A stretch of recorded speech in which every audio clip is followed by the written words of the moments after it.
You are listening to the Agree to Disagree program on thenewamericanmedia.com. Hey everybody, welcome. Thank you very much for sticking around and joining us. Oh, man, am I excited for this next segment. I'm excited because I've been down to Chichén Itzá. I have studied a little bit about the Mayan culture. It's a lot to take in. I'm not going to call myself an expert. That's why we're bringing in Dr. Jose Jaramillo. We're going to call him right now. Bring him into the show.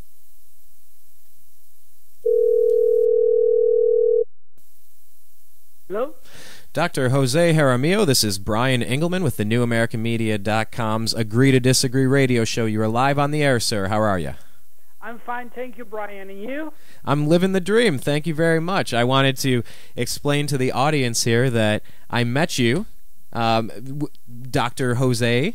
Shall I call you Dr. Jose? Jose? What do you prefer to be called? Whatever you want to, that your heart feels like you should call me. You can say Jose, that's okay, no problem. All right, I will call you Jose as a pal, because Jose and I did have the opportunity to speak. We were both at the Los Angeles Conscious Life Expo 2012, and he was over there explaining what the Mayan calendar was all about. He has some DVDs, including the new one, The Alignment Within, and we're pleased to have you on the program. Thank you so much for taking some time today. No, thank you so much for the invitation and for this opportunity to get to all your audience. And yes, it was really nice talking to you on the Conscious Life Expo back in February, Brian. Absolutely. Now, there are a lot of people, there are so many questions we can ask about 2012, about the Mayan calendar, about the Mayan civilization in general. Let me start with something a little sideways, because I know the main questions I want to get to, but where did the Mayan culture go? I've studied enough to know that it was kind of like at one point everyone went away. Some people have a few different theories on that, and I was interested to get your take. Okay, Brian, look, based on my study, on this ancient culture, and especially because I have some Mayan roots through my mom's side, and doing my research, especially at the site of Palenque, and at one time I meet there a doctor. I don't remember his name right now by memory, but I should have it written anywhere there in my office. But I meet this doctor that he was doing a study on examples of the DNA of the current Mayans that live in Palenque at this time. Right. And they did an examination of the DNA of, in some of the bones were founded in different Mayan tombs around, the 400s. And basically, this doctor concludes that they have the same DNA. So for that way, I think what I always said is that the Mayans, they didn't go anywhere, and one of the other things is that I feel myself really blessed to count as one of my good friends, Don Gaspar Shu, who lives in Yucatan area in a place called Oshkuskab. And I'm working on a third documentary that is going to be called The Holder of the Prophecies, because Don Gaspar, he carries the blood lineage of a kings who ruled Mani and Uxmal 1,100 years ago. So he is the living descendant of a royal king that once ruled Mani and Uxmal. So when you take a look of those facts, then you start realizing, I don't think that the Mayans went to another place, just like some New Age people, they might say that they moving to other dimension.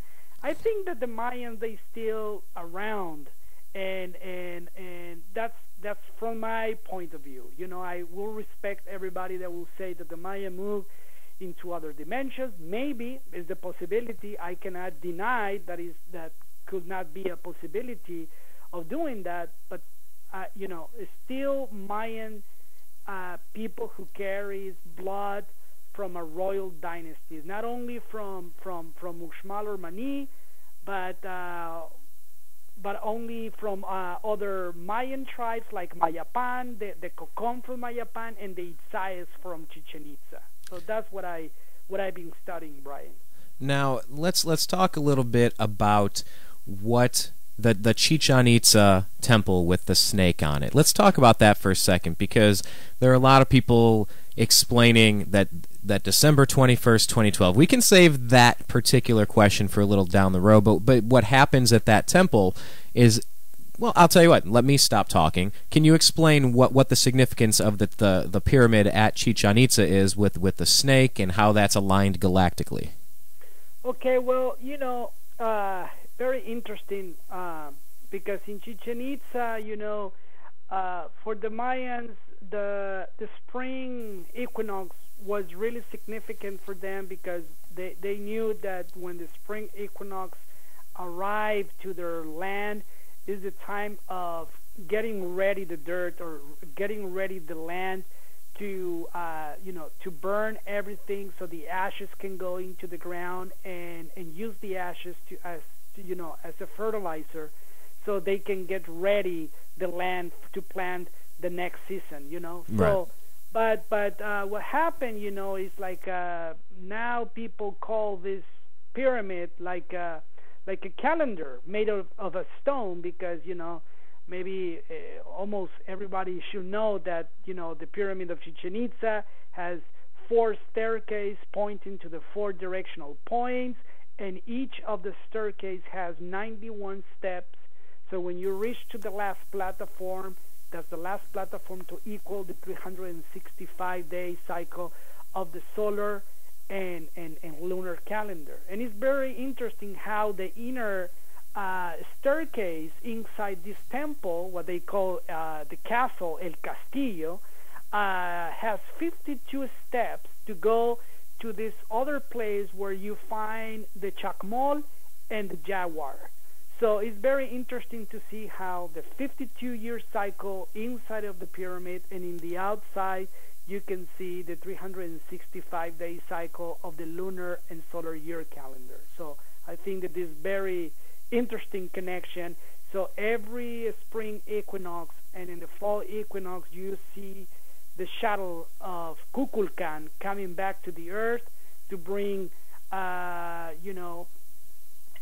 good vibes to these people. So that's basically an overall what the rattlesnake and the shuttle represent for the Mayans of Chichen Itza. Now, 2 questions there. Number one, I was able, my girlfriend, my now wife, and I were able to climb the temple. It's fantastic. It's an amazing complex. I was not able to go inside. So my first question is, have you had the opportunity to go inside? And number 2, can you explain who Kukulkan was? Yes. Okay. Yes, I had the chance. Now it's hard to go inside the temple. Most of the time, if you go now, you not even can climb the pyramid now. Oh, really? They don't let you climb it anymore? No, because I think in the year, if I'm not wrong, 3 years ago, there was this mother and daughter, and they were climbing the pyramid, and the mother was ahead of the daughter, and the mother fainted halfway, and the daughter, she couldn't see her mom fainting, and both went all the way down to the pyramid and both died. And for that reason, they closed the pyramid, because they wanted to avoid accidents, and that's why nobody can go.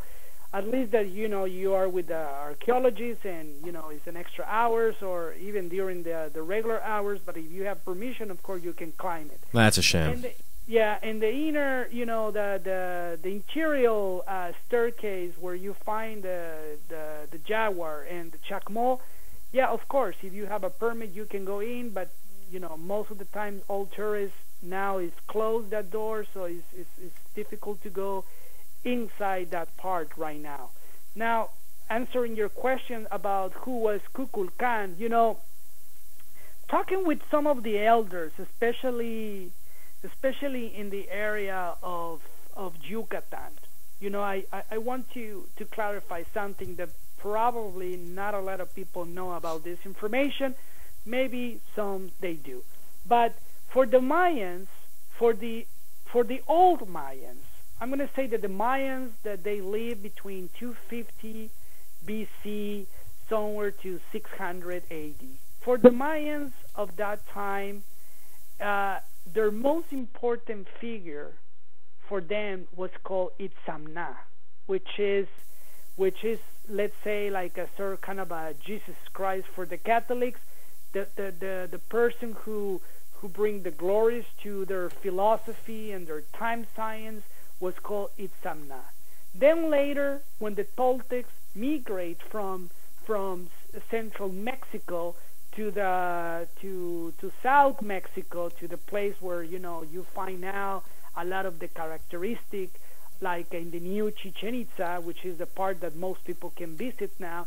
You can see the fusion between the Toltecs and the Mayans, because the shape of the pyramids and things like that. So I think that when the Toltecs came around around maybe on the 800s, all the way to before the conquest of the Spaniards in Mexico, I think that for the first time the prophecy saying that there will be intruders introducing the white gods into the Maya came into its fulfillment when the Toltecs introduced the cult of Quetzalcoatl or Kukulkan to the old Mayans of Yucatec area, because Quetzalcoatl or Kukulkan was a white person, was a white god, and the Toltecs introduced the human sacrifices to the Mayas. The Mayas never practiced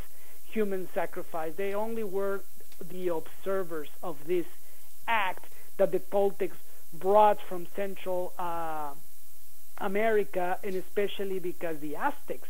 The Toltecs had a lot of influence because the Aztecs. So I want to clarify that, because for the Mayans, the god of the sky, or the person who was more connected with their science and their spirituality, was known as Itzamna.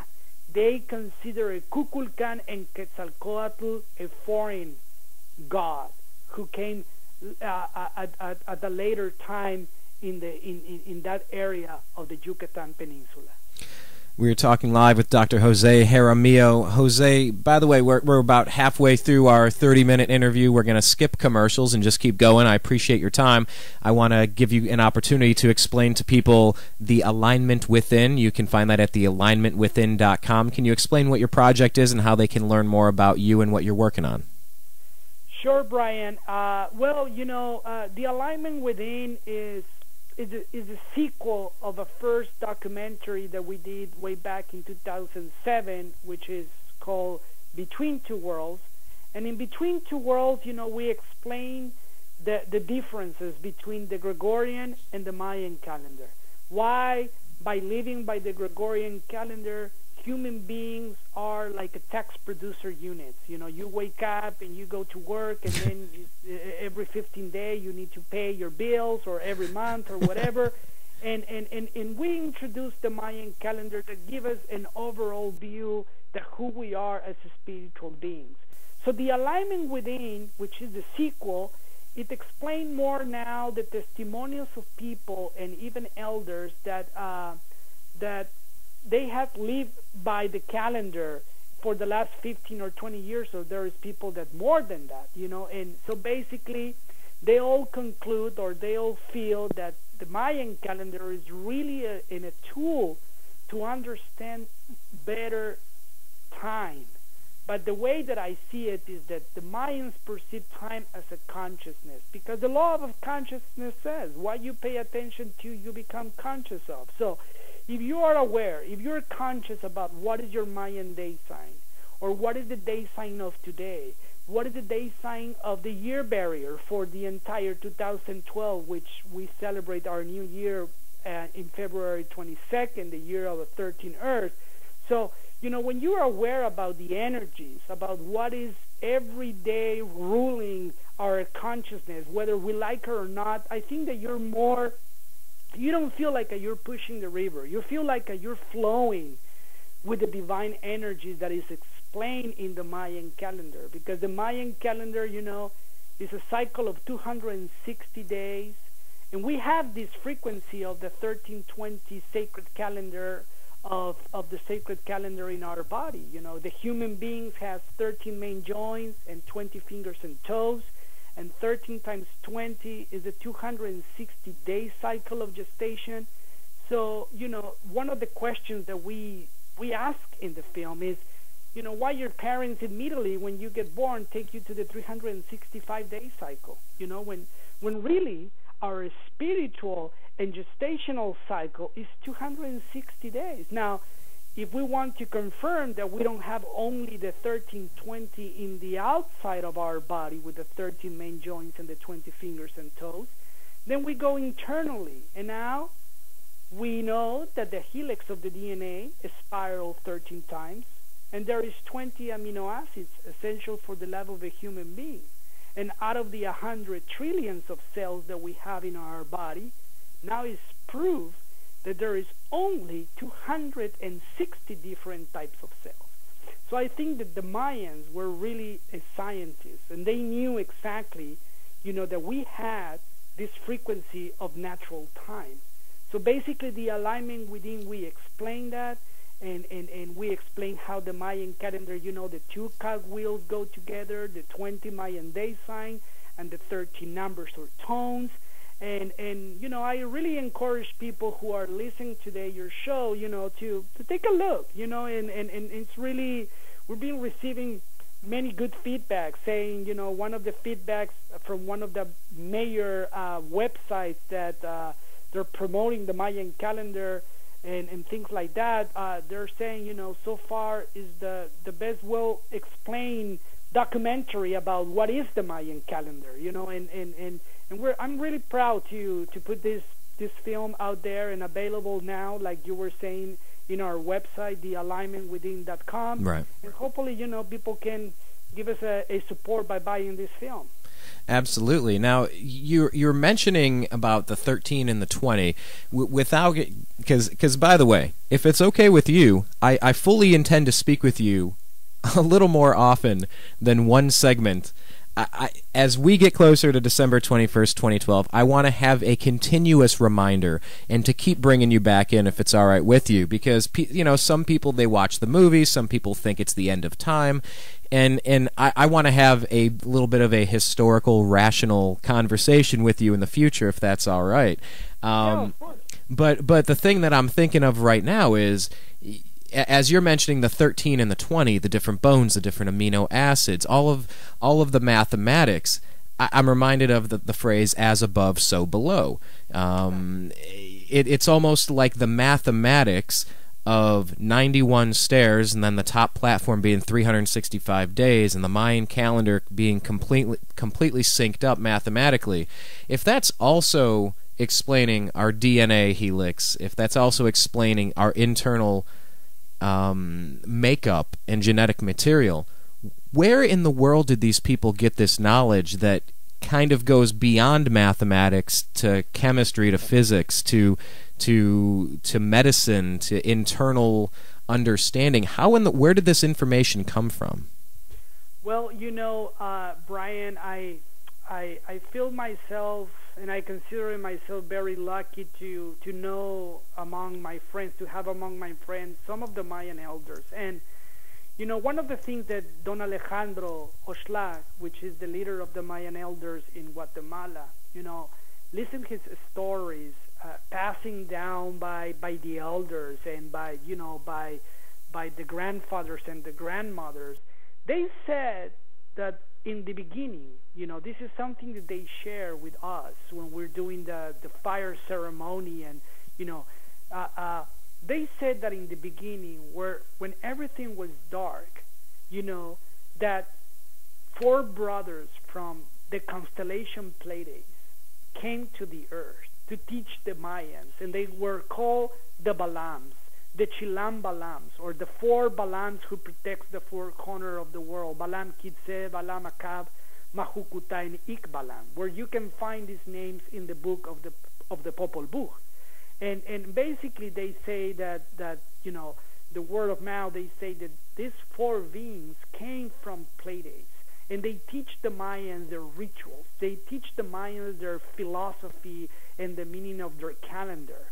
So from where this information coming from, for those who love the UFO mysteries or things like that, maybe this is a way to, to start understanding, because, it's a vast galaxy and universe, not to have the potential idea that, yes, the Mayan, the Egyptians, the Sumerians, and almost every great civilization that had been walking on this planet, maybe they had contact with an alien culture, So I really think that the Mayans, I think that they had this contact with somebody else, that they teach them, just like the elders, they say it, and that's how they share it with us. And I truly believe in that. So, well, you mentioned a UFO connection about the stories passed down from the Mayan elders, being the four brothers came from the Pleiades. Once again, as above, so below. Up in the sky and down on this planet, outside of your body, within your body. But you talked about different cultures, including the Egyptians. So my question is this: are all of the global pyramids, in your opinion, do you think they are all related, and their genesis, their creation, is part of the same plan, the same design? Did they have the same focus? And do you think any of them could have been used as some sort of energy source? Because I keep hearing that story as a possibility as well. I think that, and this is something that you may find in my book that is called The World Tree, Gathering for the Shift of 2012-2013, which is available in Amazon and Barnes & Nobles. My partner, Willie Gaspar, another doctor, we did a 10-year research in doing the connection between every ancient tradition around the globe, and I think that what they track was the most significant and the most relative, the last 12 years, what we call in the book, the last 12 years of the hero's journey. And what we found is that, looking for every creation legend, call it the Epic of Gilgamesh, the Sumerians, the Babylonians, the Egyptians, the Romans, the Greeks, the Mayans, the Aztecs, the Hungarians, almost everyone, had in their center of their creation legend, they have the World Tree, which is the tree of life. And we feel like this, what we sometimes call the Semitic rap priest of Egypt, and even the priest of the Mayans, they wanted to left to us the importance of the last 12 years of the hero's journey. But who is the hero? Who is the hero who will redeem its people? And I think that most of the story relates to the story of the sun. When you see an Egyptian carving and they relate to Shara, Shara means the son of the sun. And when you see that the main star of Cygnus constellation, which is the star X3, that in the year 2000 NASA proved that is the strongest source radiation in our entire galaxy, okay, the Egyptians call that constellation the swan, okay, which is the goose. So always when you see a little goose, and above the goose, the round sun, that means Shara. That means the son of the sun. Because they tied this constellation with Shara, which is the son of the sun. So when you go and check all the creation legends, there is always the father, and it's always the mother, and it's always the two brothers. One is fighting with the other brother, and the sacred twins, and the harlot and the whore. You always see, but in our opinion, all these stories are stories of the heavens, where you were saying, as above, so below. So these people are giving us, the positions of the heavens when the last shift happened on this planet. And what shift is there another shift on the way? Well, I think that there is a different way to see this coming shift. I think that I think one of the things that I really feel that why the Egyptians, why the Mayans, why all these civilizations, namely the Mayaks, who at one time lived in Lemuria in the continent of Mu, 70,000 years ago. Why all these civilizations they collapsed? And you know what? What is my own conclusion, Brian? I think that we have not learned our lessons. And our lesson, I think the most important lesson that human beings should be learned is not to control anyone. Humans were born on this planet to be free and independent. Free and independent of fear. Free and independent from governments, from religions, from institutions, because those who have the knowledge have the power. So we need to build a new civilization away from corruption, away from manipulation, and I think that's why all this civilization collapses, because they didn't, when they had the chance to make the difference on this planet, they blow it away.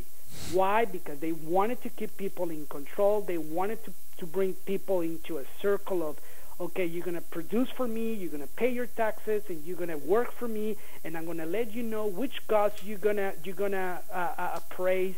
And that's what has been happening for the last 12,000 years. So the next shift, if we don't learn our lessons, yes, it could be a physical shift on this planet that can wipe everything away from the surface. But that's not certain. You're saying that's not certain, though. That depends on what we do.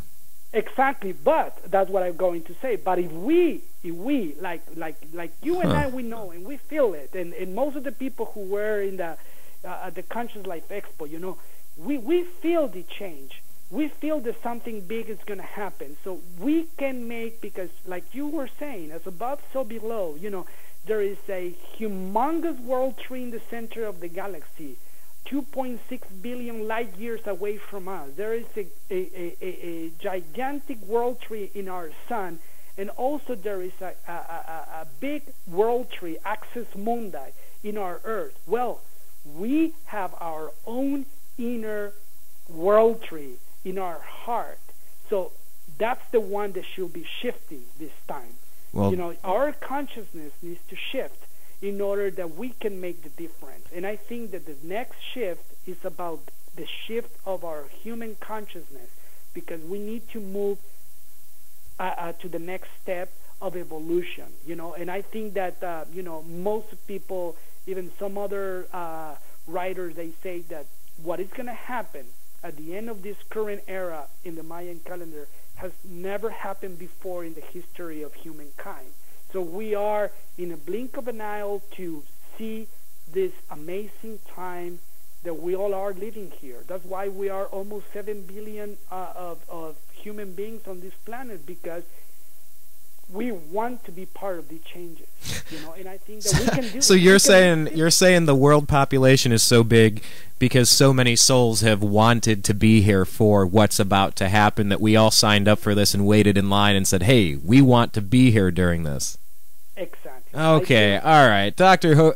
Jose Jaramillo, I got to tell you, we're up against our commercial break, and I knew I was going to kick myself for only scheduling 30 minutes with you, but I sincerely would like to extend a revolving door invitation to continue to come back on this program, and we can continue this conversation, because I could probably literally talk to you for another 4 hours about this, because it's almost like an onion where you peel back the layers, except instead of it getting worse, it gets better, because like you said, with knowledge comes the power, and it's time for us to learn about all of these old civilizations and consider things that we used to think were crazy and examine our role in the universe. So, Dr. Jose Jaramillo, thank you for joining us. Tell everybody one more time where they can find your DVD and website.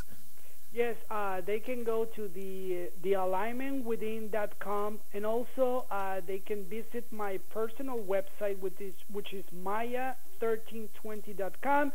That I just want to mention really quick that website is right now under construction, because we're redoing it again, Maya1320.com. But that's where the place where you guys can find my books, my other DVDs, and all the events that I will be through all this tour in the year 2012. And if someone wants to, ask me something, they can send me an email, maya1320@hotmail.com. And I want to thank you, Brian, for this opportunity, and hope, whenever you feel and whenever you want me to be at your show, I'm more than happy to participate again.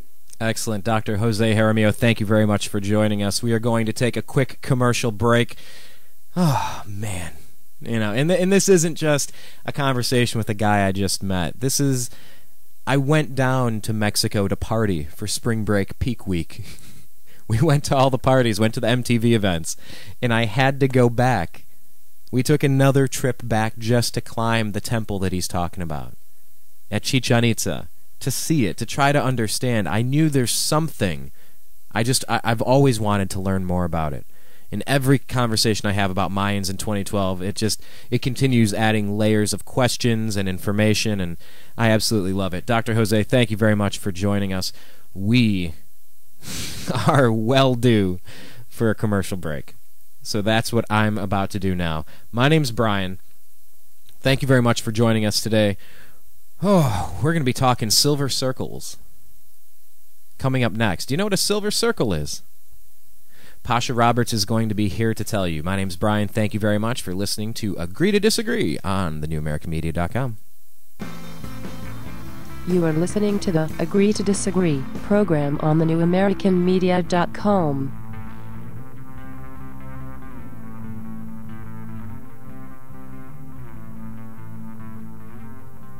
Hi, Brian from thenewamericanmedia.com.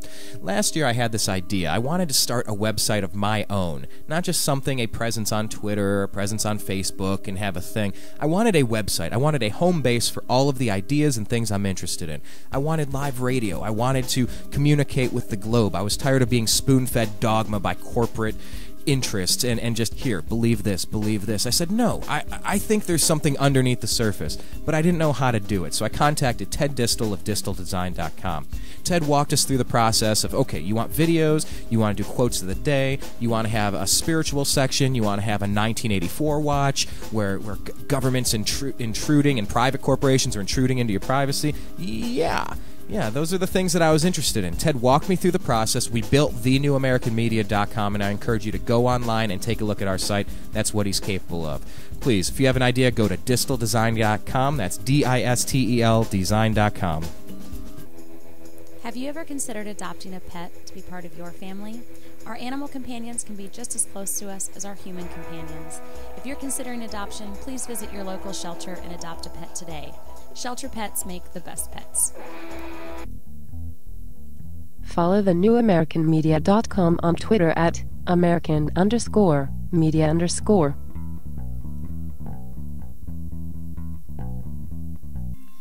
Hi, it's Brian from thenewamericanmedia.com.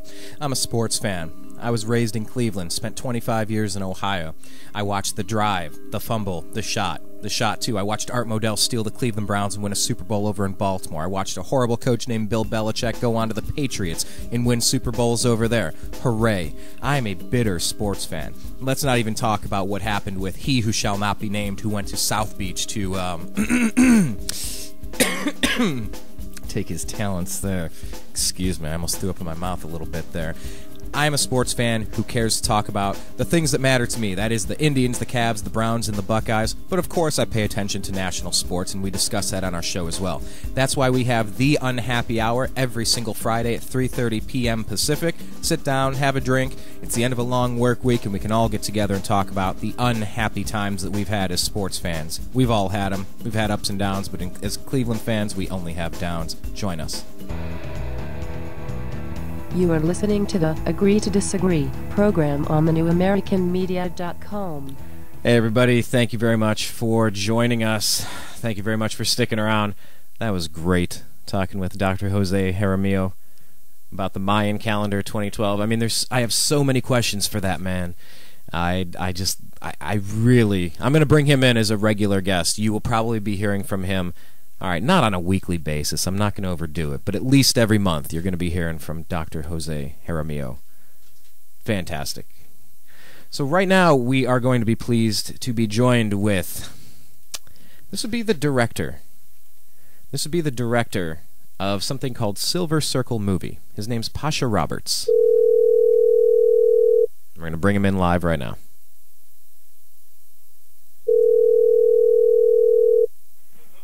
Hello, this is Pasha. Hello, Pasha. This is Brian with the New American Media's Agree to Disagree show. You are live on the air. How are you doing today, sir? I'm doing great. Thanks for calling. Well, thank you very much for joining us. I want to jump right in and say I followed an article. We have about 4,865 people on Twitter that a lot of them like to pay attention to currency manipulation and these types of issues. And some link somewhere referred us over to this thing that Dr. Ron Paul was holding up at Ben Bernake in a conversation, and it was known as a silver circle. So we'll get to Dr. Ron Paul in a second. We'll get into what that was all about. But first, can you explain what Silver Circle Movie is, where it came from, and your role with the project? Absolutely. I mean, basically, we've been working a little over 3 years now. We're just at the tail end of finishing a feature-length movie. It's a dystopian fictional story set in 2019, and it's about rebels fighting the Federal Reserve. So, and a big part of how they fight the Federal Reserve, aside from all the explosions and car chases and stuff you'd expect in a thriller romance, there's a economic kernel of truth inside the whole movie. I mean, there's solid theory throughout, but they make their own money out of silver, and so they make their own silver rounds to counteract this dollar, which is now in free fall in 2019. So that's and we made our own silver rounds with a silver mint, and minted them to be the same coin that's in the movie. So that's where that all comes from. Now, we've been studying the American Revolution a lot over the past 4 or 5 years, and we have a family connection. A couple generations back, down diagonally one path of our family chain there was somebody who had loaned George Washington and the Continental Congress. It was something about $600,000 of goods and supplies. Wow. And his name was Jacob DeHaven. And when it came time to pay it back, George Washington said, well, I don't have carts and horses and gold to pay you back with. And he said, well, that's what I loaned you. I want that back. He said, well, I'm authorized to pay you back in Continentals. Here, take some Continentals. And he's like, hang on a second now. That's paper. I didn't give you paper. If I gave you paper, what would you have done with paper? I need my stuff back. So I grew up with this negative impression of General Washington, President Washington, although it was Congress who was printing the hell out of the continental currency, devaluing it, and it was them who decided not to pay people back adequately. So I guess let's start as far back as you feel like. I just took it back as far as the U.S. continental dollar. I don't know if that's an area you're versed in, as far as your knowledge of the history of currency, but let's talk about fiat money in general. Yeah, I mean, in general, there's a long storied history of this whole thing, and it's just that a lot of the stories haven't been in the U.S. in the last 100 years, but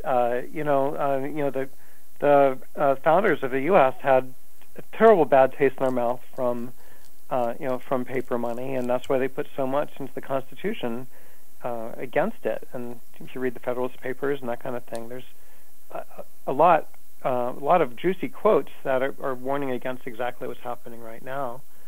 John Law in France, basically was one of the early experimenters with paper money, which he offered to take Louis XIV out of basically to monetize their debt, and not only was he crooked, but he and created this the Mississippi Trading Company, and trading swampland and creating a bubble and land out there. But also he printed the heck out of the money out there, and kind of led to the beginning of set the stage for the French Revolution, even before the U.S. So there's a huge history in this. More recently we have Argentina and Zimbabwe, which I've studied more thoroughly just because I've tried to get a handle on what does a country in heavy inflation, even hyperinflation, look like in order to get it right in the movie. Well, you talk about in Zimbabwe and some of these other places, and I was having this conversation the other day. Someone asked a seemingly simple question. someone who hasn't really paid attention for 10 or 20 years about foreign policy, and said, what is the deal with Israel anyway? You know, why are we...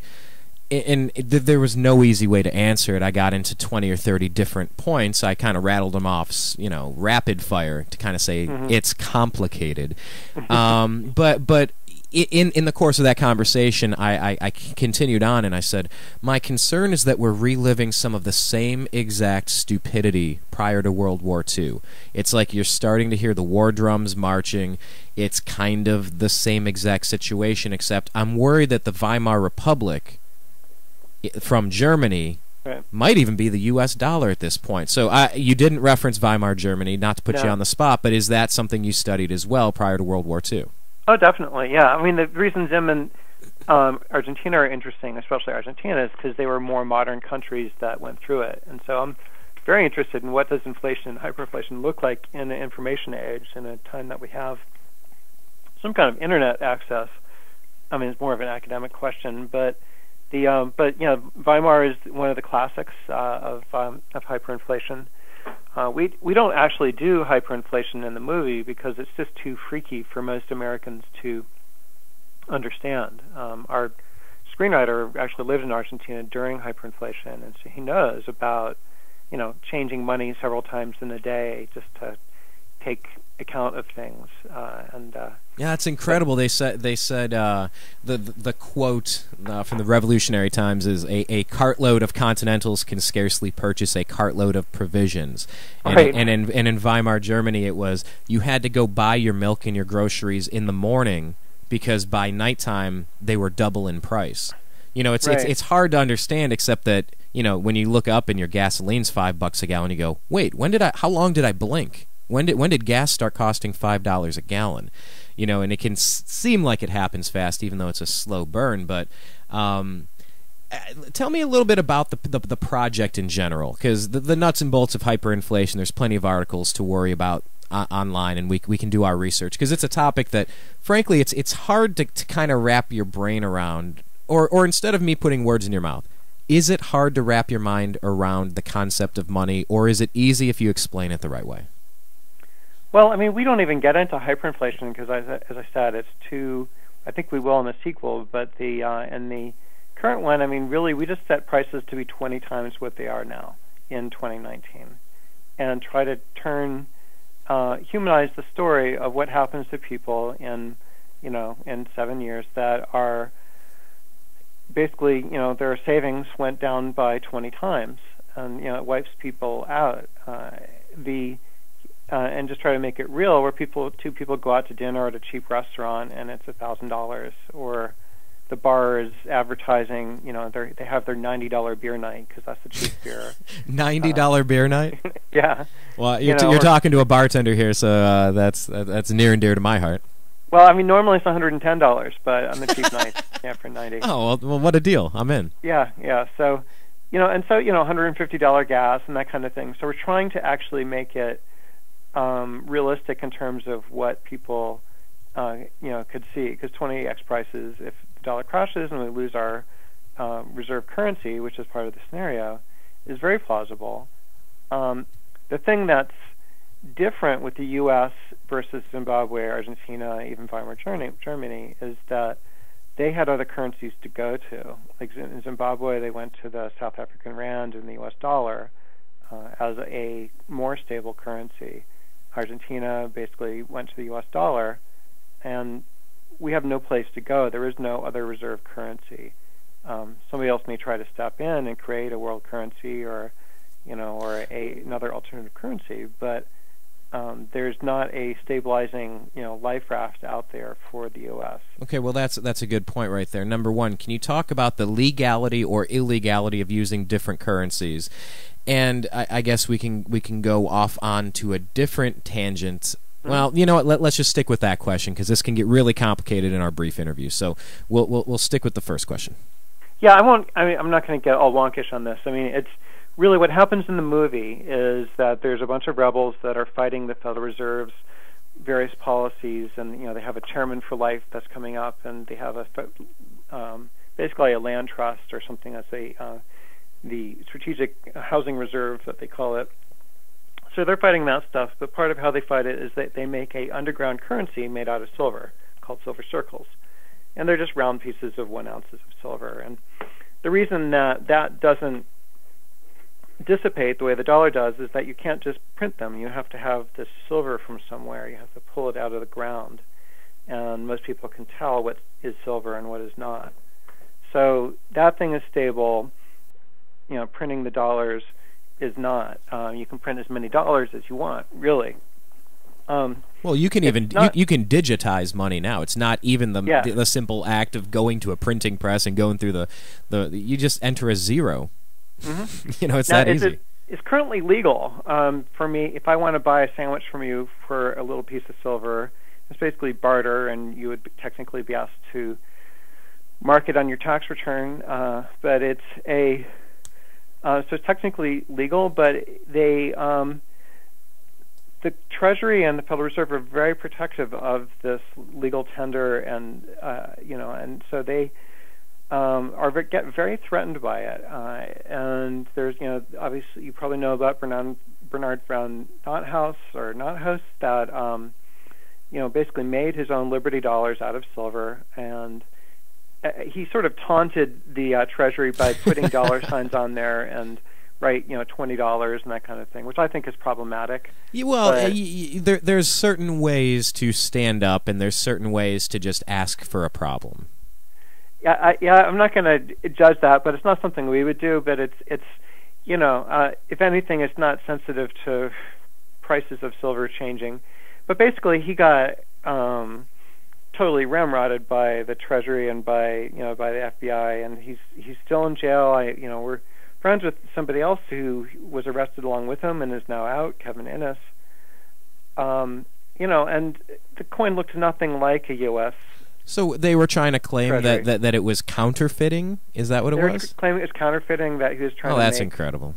Yeah, and it it has the URL for Liberty Dollar on there. It doesn't look like a U.S. dollar in any way. But what he really did is he ran afoul of trying to create another currency. Ours and most other silver tokens, it just has 1 troy ounce of silver, and as you can see from Ron Paul, the one he held, it just has some circles on it. Nobody could mistake it for a piece of currency. That's perfect. That's in the movie. Go ahead. In the movie, we have the Coin Act of 2016, which makes transacting or even holding gold or silver bullion to be illegal or economic terrorism. And this is not unprecedented at all. As you know, it was illegal to hold, to have gold bullion from 1934 to 1971. When we had the gold standard in place, U.S. citizens couldn't have a bar of gold at home. Silver was still legal. And Jim Blanchard, who was one of the forerunners of basically he had this whole campaign to legalize gold. So this is just not in my own lifetime. Gold was illegal. That's stunning to think about, because doesn't it specifically say in what is it, the Constitution, I believe, that Congress is supposed to coin money, right? Yeah. But it doesn't. In our case, that we kind of make the point in the movie, although it's not a polemic movie. I hope they have basically taken this as monopoly. The scenario that I see as interesting is if you can have a diversity of money producers, and Walmart can make their dollars based on a basket of their own items, and Citibank could make their dollars if people want to trust them, or whoever wants to make their money can do so, and may the best currency win, and meaning that more people will use it, and they can float against each other, kind of like international currencies float now. And most economists think when you do that, the ones that have a solid backing, like they're backed by gold or backed by silver, are going to win out more. The reason we use silver is just that it's more available and it's more divisible. You can't get gold small enough to buy a cup of coffee. Yeah, that's a great point, because I've said to people before, oh, you want to get some gold coins, you want to get some silver, like, all right, you get some gold coins, imagine SHTF, and I just realized even spelling those letters out almost sounds bad. But anyway, even if it hits the fan, that how are you going to break change? Hey, you got change for $1,500? I'm sorry, what is it? $1,800 now for an ounce of gold? Hey, I need to eat something. You got change for $1,800? No, but to toss somebody, what is an ounce of silver now? $33 an ounce or something like that. Something now, yeah. I mean, the British tried this. They actually tried making gold coins that were small enough, but it's too small to, people lose them. I'd like to find silver, some. I mean, gold is better as a base for currency just because it has less industrial use, and almost the same amount of gold has been above the ground for since the inception of money. Silver actually is a big component of a lot of electronics and solar panels and everything else, so it gets used up as well as pulled out of the ground. All right, let me. But so what? I mean, in the movie, it's really a guerrilla currency, and it's been silver and gold have been money for thousands of years. I mean, the Spanish word for money and the Spanish word for silver are the same thing. Now let me ask you this. Let's get to the Ron Paul thing. We've pushed it back a little bit. By the way, we're speaking with director Pasha Roberts of Silver Circle Movie. Could you tell people where they can go find some more information about your project? Sure. It's silvercirclemovie.com, and there's a very active blog actually at silverunderground.com. But basically all things that relate to silver, as well as the politics around it, as well as filmmaking, and we do a lot in the comics world. So there's a lot of comic book and that kind of a thing in there too. But just fiction inside of this vein is always interesting to us. Well, you bring up an interesting part about like the graphic novel, the comic book component. There's if you take a look on the newamericanmedia.com under the original programming, you'll see something called Moon Saloon.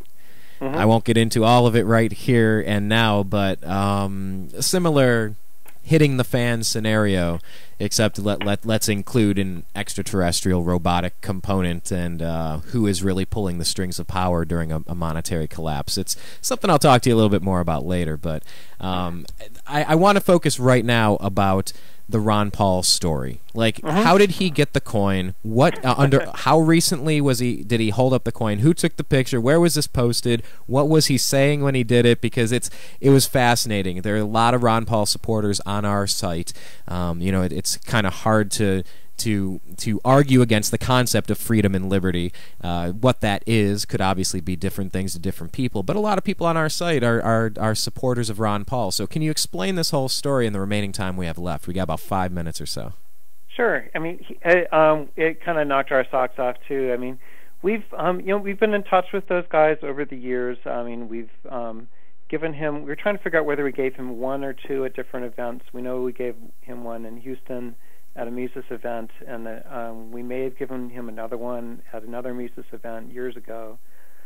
And so there's that. Some of his staffers have them, and I think it came from. So we'd like to think it was rattling around in his pocket for years, and he was admiring the movie, and he pulled it out of his pocket. So that's our favorite theory.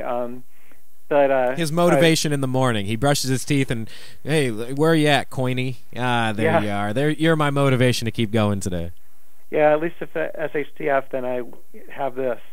So, so that's so that's what we'd like to think. Another plausible scenario is that we were at CPAC this year, and which is a conservative political action committee in D.C.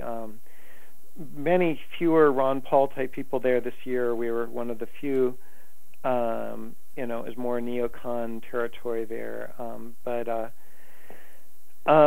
But in any case, we did talk with a staffer there, and she, if she's involved, she's my new BFF. But I had a great talk with her, and she also got around, and we did a little comparison as far as comparing gas prices and silver prices. We had a little container with 100 U.S. dimes plus 65 and 100 pieces of 10th ounces of silver, and said, okay, these look the same, but in 1950, they bought the same amount of gas, and now we use 2000. The silver still buys the same amount of gas as it used to, but the dollar has totally lost it in terms of what it can buy in gas. So we showed it as a store of value, and if you take it up to 2012, it's even more dramatic. So we did this. We had this nice conversation, and then a couple of weeks later, Ron Paul, shows up in the Treasury, not the Treasury, the Financial Services Committee meeting, and gives talks about gas prices versus silver and shows this coin, or round, I should say, and and I saw it on TV the day before, and I said, "Oh, neat!" He showed it must be some generic round, and then so you even saw it, but you didn't know that he was holding up your coin from your movie. Yeah, I just was playing it in the background. I said, "Oh, look, look at that! Ron Paul schools Bernanke again. Crazy old Ron talking about sound currency." That, and then and then it became clear the next day. I don't know who noticed, but somebody told Megan, our marketing manager, that was one of ours, and so we went through the roof at that point. It was great. No, that is fantastic. We got about 2 minutes left. I number one want to thank you for coming on, because as soon as I saw it, over here at the New American Media, we're kind of tired of Fox spoon-feeding us their story and MSNBC spoon-feeding us theirs. I get it. But a lot of us are starting to think there is no difference between Democrats and Republicans. That's not a two-party system. It's a one-party system. They're two sides of the same coin, to use a very apt analogy right now. In fact, let me just add one more thing from that, is that we are actually planning to, the other person on that committee is Barney Frank, and he's getting married this year, not far away from here. So we're going to give him one of the silver rounds as a wedding present, for he and his husband. So. Nice. I mean, we've reached a time in our country where we're trying to understand why things cost more, and it's not necessarily that things cost more. It's that we have less to offer, because it's been devalued so much. So, at the New American Media, we reach out to people and grab the story and try to contact you guys, because I want you to speak directly to everybody else. A picture says one thing, but let's get the background on the Silver Circle movie and why you're putting it together. And I would like to put the open invitation, if you ever wanted to jump back on and we could talk finance, if you wanted to give us an update on your project. We're all about following like-minded individuals that are just trying to express themselves creatively or artistically, and that are trying to speak out on something that they think will improve the quality of life for the planet, as opposed to loot and pillage. Good plan. I mean, we'll be out we'll be done in August. We'll be in 17 cities in limited release, and again, it's at silvercirclemovie.com, and we're just hard at work, and you can follow us online. Excellent. Well, hey, thank you very much for your assistance in joining us today and explaining the background of that really cool Silver Circle Ron Paul story. Just to know that he's schooling Ben Bernake with your coin. Like, you see what people are gonna do if you keep doing what you've been doing. I'm so glad that you could join us today. So this is director Pasha Roberts. Be sure to go check out his Silver Circle movie at silvercirclemovie.com. Pasha, thank you for your time, sir. Okay, thank you so much. Take care. All right, well, this has just been a hell of a lot of fun, guys. I mean, talking 2012 and the Mayan calendar and ancient civilizations, ancient aliens, sound currency manipulation, presidential politics. Yeah, it's fun doing back-to-back radio shows, an hour of sports and then an hour of, well, whatever the heck this is. This is anything else, agree to disagree, anything you're not supposed to talk about inside of a bar. It's just been fantastic. I cannot wait to follow the progress of Silver Circle Movie and bring back Dr. Jose Jaramillo, because this is just a lot of fun. I know you guys are out there listening. We certainly appreciate it, so we'll tell you. We're on Twitter at American_media_. You can find us online at thenewamericanmedia.com. There's a whole lot of stuff going on. You can find us on Skype at TNAM Radio. That's how you contact us there. Our YouTube channel is chock full of stuff. youtube.com/thenewamericanmedia. We're on Facebook. All that jazz. And this is just a growing conversation. You guys send us direct messages. We talk about it live on the air. We see a story. The Silver Circle movie. What the hell? What is that? What is Ron Paul holding up? Let's find these people. Then we bring them on and we have a conversation about it. That's what we do here. And that's... We do it because you're listening. We do it because we know that you're going to send this out on Twitter to a few thousand people. And then they're going to send it out. Look at that Joseph Kony story this week. What, somewhere between 30 and 50 million, 60 million views? That's incredible. And it just comes down to what we're willing to tolerate. No? Is it an even playing field? Where we can all succeed based on the same rule book? Or do certain people get different rule books? I don't want equal results. I want equal opportunity. You know, and that's what Pasha Roberts was talking about. Competitive currencies. You know, you'll find the stable one. If there's a monopoly on it, you know, there's only so much you can do. Tell you what I'm not looking forward to. That $90 beer, though. But we've reached the time of our program where we're going to be looking forward to next show. That is every Friday, 3:30. We do the Unhappy Hour Sports Show, followed by Agree to Disagree. Everything you're not supposed to talk about inside of a bar. So after thanking Pasha Roberts and SilverCircleMovie.com, and of course Dr. Jose Jaramillo, who is going to be joining us at least every month to talk more about galactic alignments, 2012, Mayan prophecy, calendars, mathematics, alchemy, as above, so below, all these interesting concepts, ancient civilizations. That's why we gather every single week. Thank you so much. My name is Brian Engelman, signing out. Love you guys.